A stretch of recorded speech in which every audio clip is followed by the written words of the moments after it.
Hey everybody, it's the Mad Master here. I'm just doing a quick video as far as a sad piece of news that happened today. Is Paul Di'Anno, formerly of Iron Maiden, has died at the age of 66. And I just wanted to give my little accolades to the man who helped spearhead Iron Maiden's career. Now, there's always been a debate who's better, who's a better singer, who do people like more. Now, as far as who was more influential in the 80s and the early 80s, I would say the Di'Anno era Iron Maiden was more influential on thrash and many other styles of music. Now, later on, of course, the Dickinson era became very influential as well.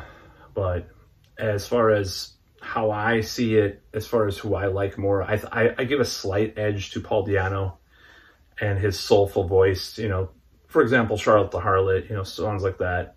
Remember Tomorrow. I like those songs because there's a little bit more of this grit to it than Dickinson would have done. I don't love Dickinson, don't get me wrong, but I would say that, those first two albums just are legendary in their own right, of course. And he did a lot of stuff afterward too. Some of it's pretty good too, like some of the Killers albums and so forth. So it's pretty sad because this kind of hits home. The first 4 records, or whatever you want to call it, there were records actually. One of them was a record. Or actually 2 of them were records. One was a tape. And the first few albums that I listened to that I played guitar with were Black Flag's Nervous Breakdown EP. I learned some of those songs.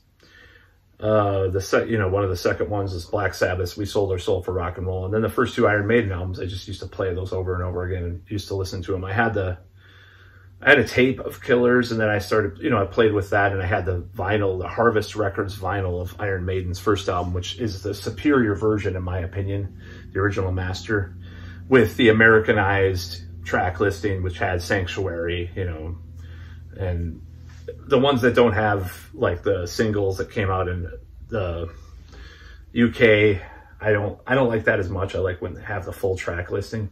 That was great. I used to listen to that all the time. I don't know about the stereo.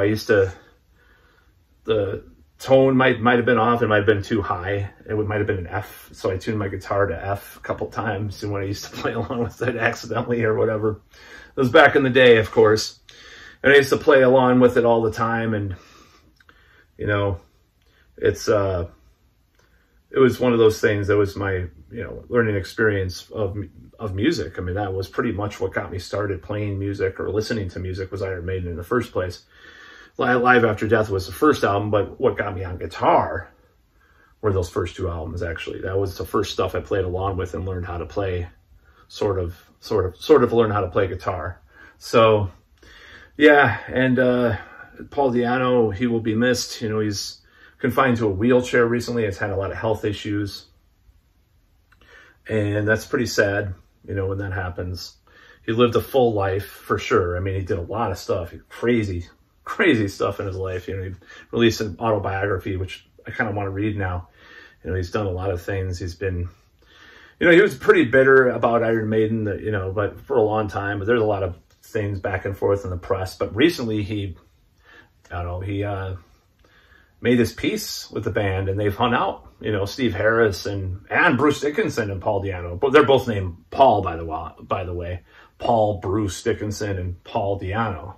So they just didn't want to have another Paul name. And there's Paul Cairns too, who was an early guitarist that doesn't get his due either. He's on the Soundhouse tapes. He's the other guitarist on that, other than Dave Murray. So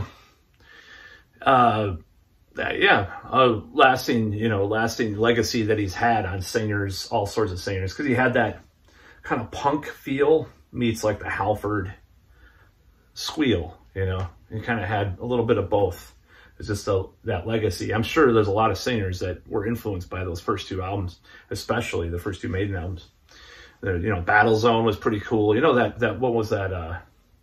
Forgot the name of the super group that he was in with Yannick Gers, Clive Burr, and Pete Willis. And I forgot who was on bass, but that was a cool project because it had like all these newer British heavy metal alums on it, and including a future Maiden member, It was pretty funny.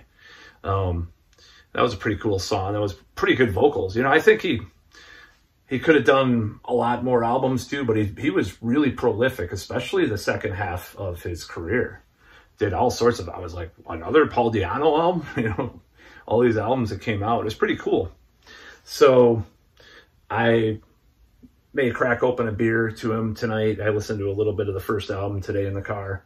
And, you know, he will be missed. He was a essential part of the legacy of heavy metal music. I mean, I don't think there's anybody that has come that close in my life that yet. I mean, Lemmy, yeah, but Iron Maiden's my favorite band of all time.